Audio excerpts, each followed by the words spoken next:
have been explored.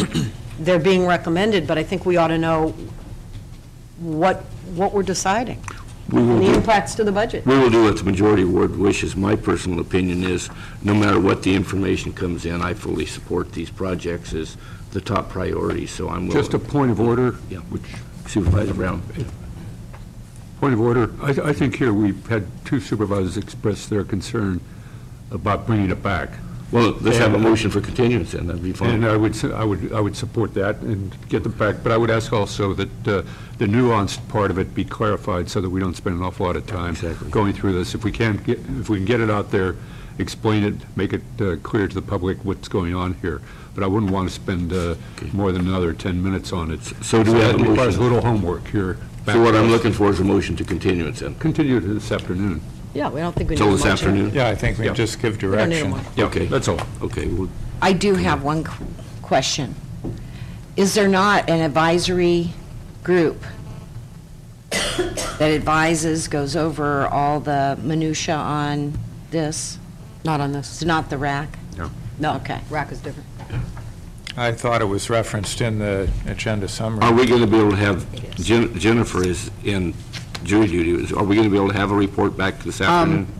I expect to connect with her at lunchtime, and I'll be able to say whether she can do it or whether she'll have to transmit the information to me, and I will do my best to transmit it to you. Okay. So we will bring this issue back up this afternoon. That doesn't necessarily mean we're going to have all the information, but for the interested parties out there, okay? And I just want to say briefly that it's not that I don't support the projects, but I do think we should have the full picture of what the budget implications are, if there are any, and so that's not completely clear to me at this point. So, and if we can get that information this afternoon. And one more piece of the puzzle is, could we explore the option, could the search and rescue portion be funded through sheriff's asset forfeiture? Is there any opportunity there? I believe that... And I don't need the explanation now, but thank you. That would be a question you have to ask the sheriff, because he has total control of that. This board has no control of those funds whatsoever. Okay, thank you, Allison. Thank you. So we'll bring that back this afternoon. We're going to move on to our next timed item, which was a 10 o'clock timed item. Agenda item 7A, discussion and possible action, including adoption of resolution authorizing and approving intergovernmental agreement between the Hopland Band of Pomo Indians and the Mendocino County District Attorney's Office. Sponsoring department is the District Attorney's Office. We have our District Attorney here, Meredith Lintott. Excuse me. Yeah, sure, on the go ahead. last item, I think if you don't spend the Title III monies, they're forfeited back to the federal government. Yeah. Bill, it would be nice if you could come back this afternoon. Okay.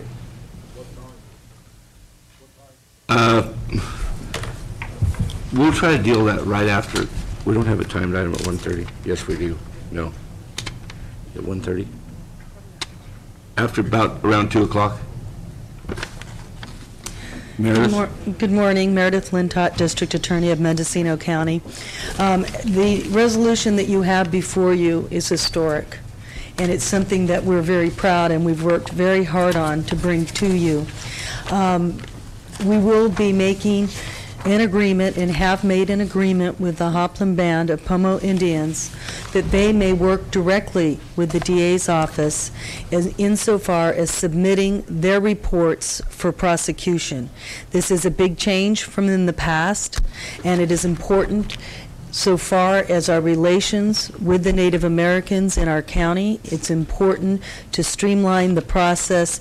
It's important to recognize that they have taken all the steps necessary to become peace officers under California state law so that they now are capable of testifying at preliminary hearings and will be available to us by subpoena for our trials and various motions we might have.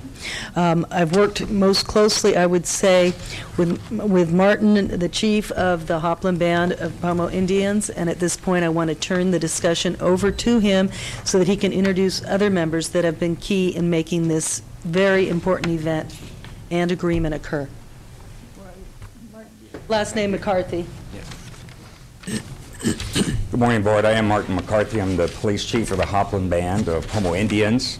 And we are at a momentous and historic day right in front of you now. Nowhere within the state of California has this type of agreement been reached between a tribal government, specifically a police department, and a local district attorney.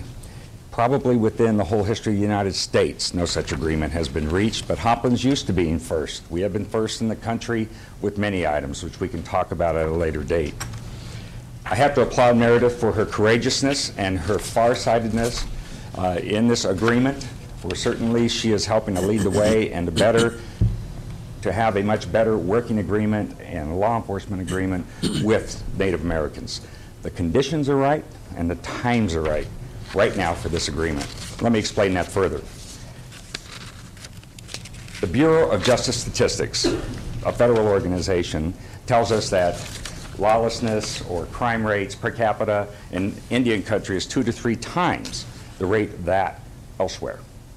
There is a perception that includes even today that this lawlessness spills over into the outside communities. As part of a response to that, the federal government, U.S. Congress, passed Public Law 280. Much has been said about it, but in essence what they did, without consenting tribes, without consulting with the states, without anybody, they wiped their hands of law enforcement in Indian country, put the burden on the state without any financing to boot. As a result of that, tribal governments have developed and grown to help their methods of self-governance and become self-reliant. Policing is definitely one of them. Now, I read the blogs that were in the Ukiah Daily Journal when this was first brought out. And while those concerns were distasteful the way they were written, they certainly bring up a good question. Why Hoplin? Why now? Why the Hoplin Tribal Police Department? I think you will see that we are definitely set apart from the others. I can't speak for the other tribes, but I can tell you that I have used all my officers or hired them according to post standards. California has what we refer to as post peace officer standards of training. I was 20-year law enforcement veteran myself, so I hire all my officers to those standards. They're the same psychiatrists and background investigations that Sheriff Allman uses. In addition to that, I keep that post-certified training current with all my officers. I myself went and recertified last year. In addition to that, what sets us apart from almost everyone else is the Special Law Enforcement Commission that we enjoy with the Federal Bureau of Indian Affairs. There are only 4 tribes, possibly 5 by now, within California. The rest are all south. We are the only ones in Northern California that have that agreement. And with that Special Law Enforcement Agreement, we call it a SLEC, it enables us to act as federal officers under certain conditions to enforce federal laws and also to enforce state laws under certain conditions. That sets us apart. And some of you may have a liability issue. That's also answered with that SLEC commission. Because of our agreement with BIA, we are covered under the Federal Tort Liability Claims Act. So there's no more liability imposed upon the county, upon the district attorney, or upon the sheriff for our actions. We're covered as any federal law enforcement officer would be. We're not excluding, nor do we want to exclude, the sheriff's department. You have an excellent sheriff's department here, but rather we want to partner with them to help them in these budget times, in low staffing levels. We can fulfill some of the follow-up investigation.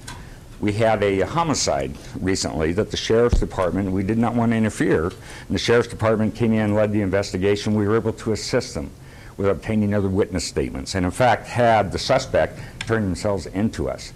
So we are looking to cooperate with the sheriff's department and not exclude them at all. Those are the conditions. And the timing is right because, as you all know, you have this budget crisis that you're going to have to determine where you're going to come up and make the ends meet. We're helping that. We are taking or lessening some of the burden away from the sheriff's department. I'm talking about the petty thefts, simple felonious drug possessions. I won't have to call a sheriff's deputy from some other important matter to come all the way down. We can take care of that ourselves, and